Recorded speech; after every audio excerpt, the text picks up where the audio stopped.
Well, I want to tighten up the rotation. I like the way the team functions, so it'll be similar to what we did in the Atlanta game. So Kemba's not rotating? As of right now, yes. Have you talked to him about that? How do you think that is? Yeah, it's part of it. It's a tough decision to make, but you always have to do what you think is best for the team. I view Kemba as a starter, and so it'd be tough to play three small guards together. I gave it consideration, and I've got great respect for who Kemba is as a person, number one, and all that he's accomplished in this league. So, but I have to do what I think is best for the team. Hello and welcome into the Knicks-Verse. And let me tell you, forget about everything else. The biggest news that has happened so far this season just broke this morning. That's right, Tom Thibodeau, as you just heard, has made the change. He's going to switch from Kemba starting to Kemba not even in the rotation necessarily at all. And instead, he's going to start Alec Burks. Now, this is a great move. Christmas came early for us, people. Christmas came early. Now, I want you guys to remember this tweet. Remember when Thibs, he sent out the warning. He said, starting unit needs 20 games. The idea that it needs 20 games to gel.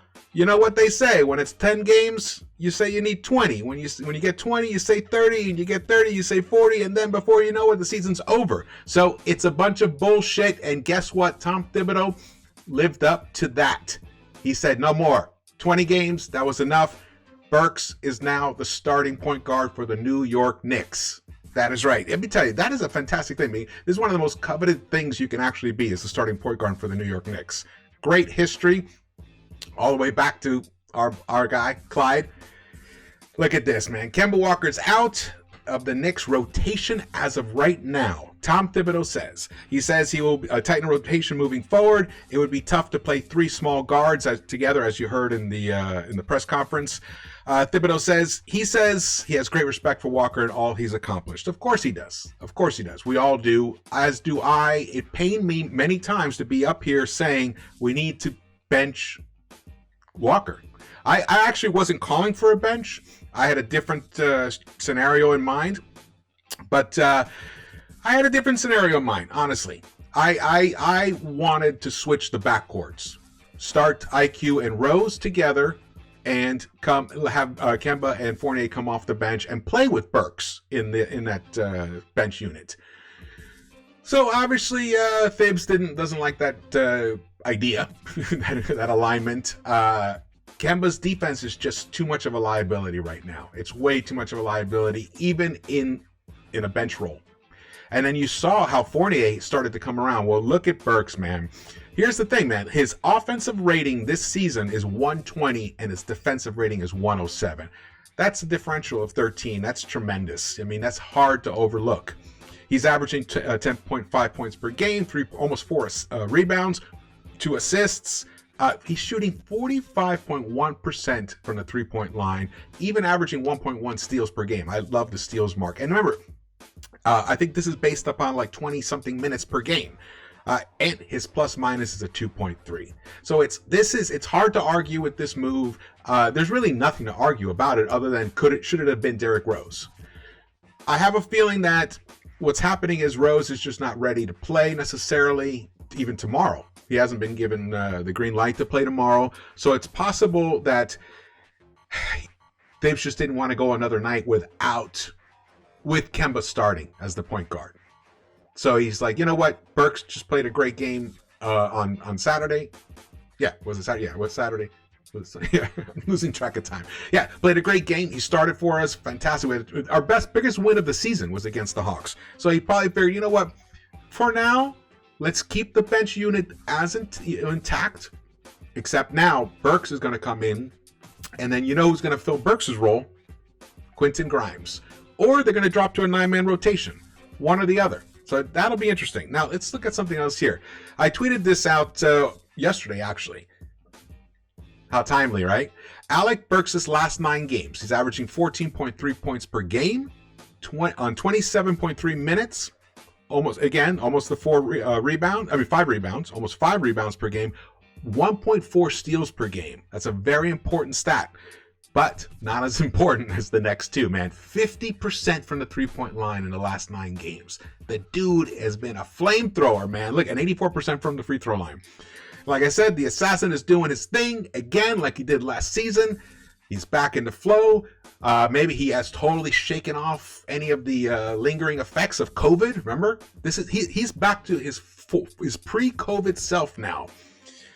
And the way he handled that starting unit, he did an excellent job. His defense, his size is tremendous. He helps because Fournier is still, Fournier is a liability defensively. So, as we've said many times, it's hard to handle a backcourt where both guys are a defensive liability. You need one who actually can do the job over the other. It just has to happen that way. Oh man, Alec Burks, look, he found RJ for a nice 3 there. He played an excellent game, point guard. And the beauty is, this doesn't have to be permanent. Because Burks, as people describe all the time, he's the jackknife. He's not jackknife. He's a Swiss Army knife. Jackknife. He's a Swiss Army knife. You can use him in many different ways. For all we know, Rose ends up becoming the starter, or IQ ends up becoming the starter eventually. But for now, it's Burks, and you never know. Burks could stay there. This could be totally bizarre, But we got to say, we have to give a major shout out to Tom Thibodeau for making the change. Last season, he made us suffer the entire season with Elfrid Payton as the starting point guard when it was obvious to every single person on the planet that it was holding the unit down. We achieved in spite of Elfrid Payton starting. He wasn't going to do that this season. And he held true to his point that he said last season was last season. This is a whole new season. There's nothing that happened last season matters. What's happening now is what matters. So here we go. The New York Knicks now have a new starting point guard, and his name is Alec Burks. That's right. And I couldn't be happier. It's such a relief. It's such a relief because we don't have to endure. We don't have to have that question mark. Oh, well, what's Kemba going to do? Are we going to have a nice flow in the offense? Are we going to be able to overcome the defensive issues that Kemba brings us? All those question marks are gone. So now Kemba's going to, I imagine he's not even in the rotation at all, except for maybe we might need a spark of offense in that second unit. And then, of course, there's always injuries and whatnot that keep people. Look, Rose is not playing. Like, let's say, for example, Rose can't play tomorrow night. So Kemba will be with that second unit tomorrow night. He'll be with IQ. And probably Grimes will be the number 3 in that unit. So, all right, will that unit get as much time on the floor as they've been getting recently? We'll see. This is all an experiment right now, but it's an awesome experiment. We are on the right path once again, because we need that starting unit to thrive. We need those guys, and guys like RJ. Here we go. Now this is it, man. Times and Randall. Come on. You know what it's like to play with Alec Burks. So let's make this thing happen. You guys, it's time for you guys to start thriving. I love this move. Let me show you something here. So this is from Cleaning the Glass. This is Kemba Walker with the other 4 starters, which is Randall, RJ, Fournier, and Mitch. This season, Kemba played 573 possessions, but look at the differential.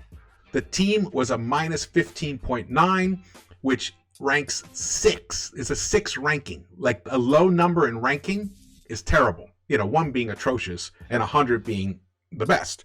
So here we go. As you see, blues means you're below the medium. So points per possession, 104 for a 25 ranking. I'm not sure why the number below is different than the other one. That I'll have to find out. But either way, it's not good. And look at the defense. 120.6 points per possession allowed. That's a 2 ranking. That's atrocious. Field goal percentage, 59.9%. Now that in there is the regular field goal percentage, defensive field goal percentage. We're just allowing teams to get into flows too easily, that starting unit is. But look at Burks, and he's only had 25 possessions with that unit, the same other 4 players, Randall, RJ, Mitch, and Fournier. Look at that, the differential, 12.6 for a 92 percentile ranking. They're a 100 percentile ranking in points per possession with a 128 points per game. This is, the per 100.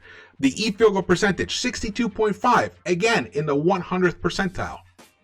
That means there are no other teams better. Or if they are, they're this equal. Starting units. I'm talking about lineups. This is all lineups. And turnovers, much more efficient turnovers. But look at the defense.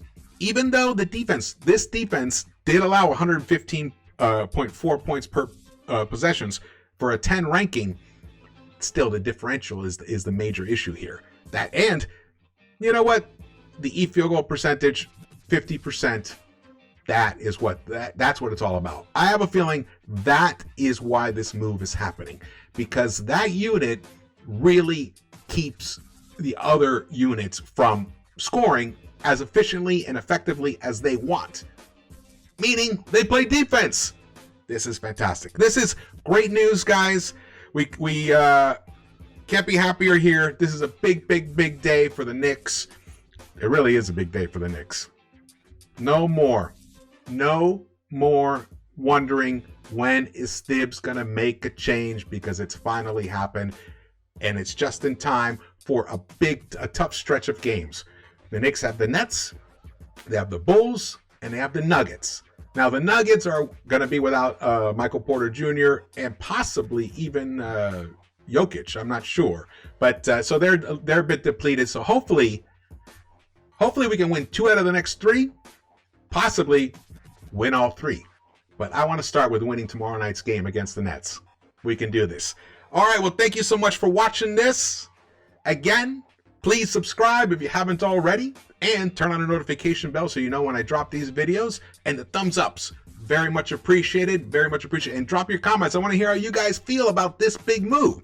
Is it the right move? Is this the right time? Do you feel IQ should have been the starter? I want to hear all that. All right, guys. Thank you so much for watching this, and I will see you around the Knicks-Verse.